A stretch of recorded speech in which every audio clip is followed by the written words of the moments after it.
ناظرین، ہم سب نے برمودا ٹرائی اینگل کی کئی سٹوریز سن رکھی ہیں۔ برمودا ٹرائی اینگل سمندر کا ایک بہت بڑا حصہ ہے جو اصل میں اٹلانٹک اوشن میں پایا جاتا ہے۔ یہ ٹرائی اینگل فلوریڈا سے برمودا آئرلینڈ اور پھر پورٹو ریکو سے ہو کر واپس فلوریڈا پر ختم ہوتا ہے۔ اس بننے والے ٹرائی اینگل کا ایریا تقریباً 8 لاکھ اسکوائر کلومیٹر ہے، یعنی یہ ٹرائی اینگل پاکستان اور ترکی سے بھی بڑا ہے، جس کو کبھی برمودا ٹرائی اینگل تو کبھی ڈیول ٹرائی اینگل بھی کہا جاتا ہے۔ یہ ٹرائی اینگل اپنے مسٹیریس فنومینا کی مدد سے پوری دنیا میں بدنام ہے، جہاں سے گزرتے وقت شپس اور ایئرپلین کا رابطہ اسٹیشن سے ٹوٹ جاتا ہے اور وہ ہمیشہ ہمیشہ کے لیے غائب ہو جاتے ہیں۔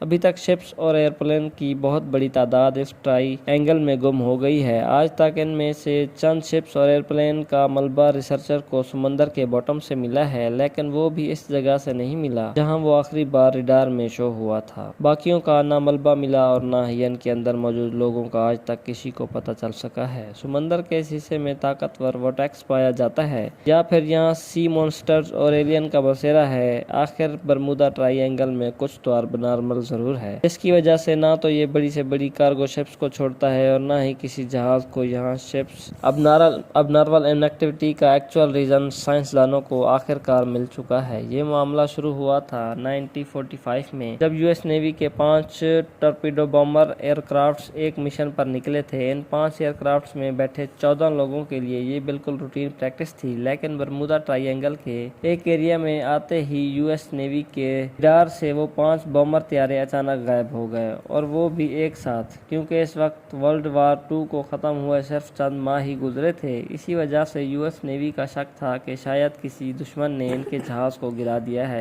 ان کی تلاش میں ایک اور ایئر کرافٹ بھیجا گیا، لیکن حیرت انگیز طور پر وہ بھی برمودا ٹرائی اینگل کے ایریا میں آتے ہی ریڈار سے غائب ہو گیا، اور اس طرح نہ ہی کبھی ان 5 بمبر ایئر کرافٹس کا اور نہ ہی اس ریسکیو جہاز کا کبھی پتہ چل سکا۔ یہی وہ واقعہ تھا جس کے بعد دنیا بھر میں برمودا ٹرائی اینگل کو خوف کی نظروں سے دیکھا جانے لگا۔ لیکن اس واقعے سے تقریباً 10 سال پہلے کچھ ایسا ہی سین ہوا تھا، لیکن خوش قسمتی سے وہ اپنی جان بچانے میں کامیاب ہو گئے۔ آنے والی 19 سالہ ٹوئنز جارج اور ڈیوڈ امریکن نیوی میں افسر تھے۔ اچانک ان کو اپنے والد کی موت کی خبر ملی تو ان کو ایک پرائیویٹ ایئر کرافٹ میں بیٹھ کر اپنے ہوم ٹاؤن جانا پڑا۔ ابھی جہاز کو برمودا ٹرائی اینگل کے ساتھ سمندر کے اوپر بھیجنے صرف 20 منٹ ہی گزرے تھے کہ پائلٹ نے ان کو بتایا کہ جہاز کے تمام انسٹرومنٹس کام کرنا چھوڑ گئے ہیں۔ نہ ہی پائلٹ کو فیول کا اندازہ تھا اور نہ ہی اس کا ریڈیو کام کر رہا تھا، اور نہ ہی اس کو یہ معلوم تھا کہ اس وقت وہ کس ڈائریکشن میں جا رہا ہے۔ اور دونوں بھائیوں کا کہنا تھا کہ اتنی اونچائی سے ہمیں نہ ہی کوئی شپ نظر آ رہی تھی اور نہ ہی زمین کا چھوٹا سا بھی حصہ۔ دور دور تک پانی اور صرف پانی نظر آ رہا تھا۔ اتنے میں پائلٹ کے پسینے چھوٹنے شروع ہو گئے اور وہ بے ہوش ہو گیا۔ لیکن خوش قسمتی تھی کہ جہاز میں کو پائلٹ بھی موجود تھا، جس نے جہاز کا کنٹرول سنبھال لیا، اور چند گھنٹوں کی اس خوفناک پرواز کے بعد آخر کار ان کو زمین نظر آ گئی۔ ہاں، جہاز کو ایمرجنسی لینڈ کر لیا گیا۔ کئی سالوں کے بعد جب برمودا ٹرائی اینگل اپنے مسٹیریس واقعات کی وجہ سے مشہور ہوا، ان دونوں بھائیوں کو پتہ چلا کہ وہ خود اس چیز کا شکار ہوئے تھے اور خوش قسمتی سے بچ گئے تھے۔ 2015 میں الفارو نام کی ایک کمپنی شپ فلوریڈا سے ٹوریکو جا رہی تھی، جو 1 اکتوبر 2015 والے دن ریڈار سے غائب ہو گئی۔ یو ایس آرمی کا ایئر فورس ایک کمبائن سرچ آپریشن شروع کیا، اور پورے 1 ماہ کی ریسرچ کے بعد الفارو سطح سمندر سے 15,000 فیٹ نیچے سمندر کے باٹم پر پائی گئی۔ شپ کے کیپٹن سے جب آخری کانٹیکٹ ہوا تھا، تب ایسا لگ رہا تھا جیسے شپ میں پانی آ چکا ہے، اور وہ الفارو سے ہونے والے آخری کانٹیکٹ تھا۔ 23 فروری 2017 کو ٹرکش ایئر لائن کا ایک جہاز فلائٹ ٹی کے 183 دبئی کے شہر ہوانہ میں لینڈ کرنا تھا، اور اسی وجہ سے اس کو برمودا ٹرائی اینگل کے اوپر سے گزرنا پڑا۔ لیکن اچانک پائلٹ کے کنٹرول ٹاور کو فون کیا کہ جہاز بالکل ابنارمل بہیو کر رہا ہے، جس کی وجہ سے پائلٹ نے فوراً جہاز کا رخ بدلا اور ہوانہ کی بجائے ڈالیس ایئرپورٹ پر جہاز کو لینڈ کر کے 440 پیسنجر کی جان بچا لی۔ اس طرح آپ اور بھی کئی انسیڈنٹ برمودا ٹرائی اینگل کی حدود میں پیش آ چکے ہیں تو رپورٹ ہوئے ان کی لسٹ ویکیپیڈیا پر موجود ہے، لیکن چند انسیڈنٹ تو ایسے بھی تھے جو آج تک کبھی رپورٹ ہی نہیں ہوئے۔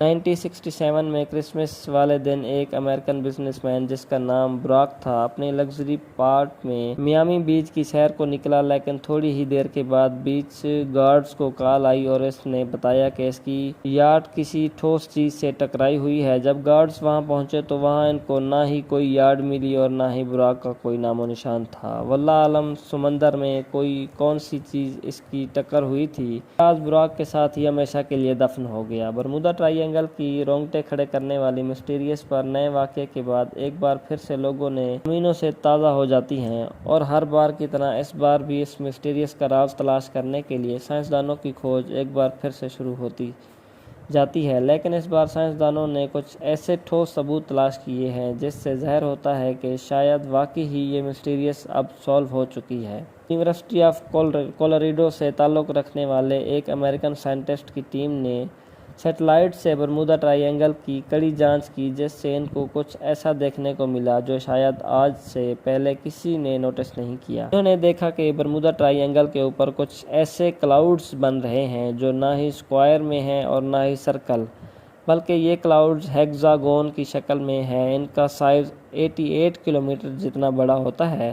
ایکسپرٹ ٹیم کا ماننا ہے کہ شاید یہ کلاؤڈز کوئی عام کلاؤڈز نہیں بلکہ ایئر باؤنڈ کلاؤڈز ہیں، یعنی جب یہ عجیب قسم کے بادل بنتے ہیں تو ان کے نیچے تیز ہوا کے جھونکے چلتے ہیں جن کی سپیڈ 250 کلومیٹر پر آور تک پہنچ سکتی ہے۔ ہوا کے ان جھونکوں کی سپیڈ اتنی تیز ہوتی ہے نہ ہی کوئی ہوائی جہاز ان میں آسانی سے اڑ سکتا ہے۔ ان کی وجہ سے پانی میں موجود لہریں بنتی ہیں، نہ ہی ان میں کوئی بڑی سے بڑی شپ تیر سکتی ہے۔ سائنس کا کہنا ہے کہ برمودا ٹرائی اینگل میں ہونے والے حادثے کی ایک وجہ یہ بھی ہو سکتی ہے۔ اسی کے ساتھ ہی ہمارا آج کا ایپیسوڈ اختتام ہوتا ہے۔ ویڈیو کے مطابق کمنٹ میں ضرور بتائیں۔ ملتے ہیں اگلی ویڈیو میں۔ اللہ حافظ۔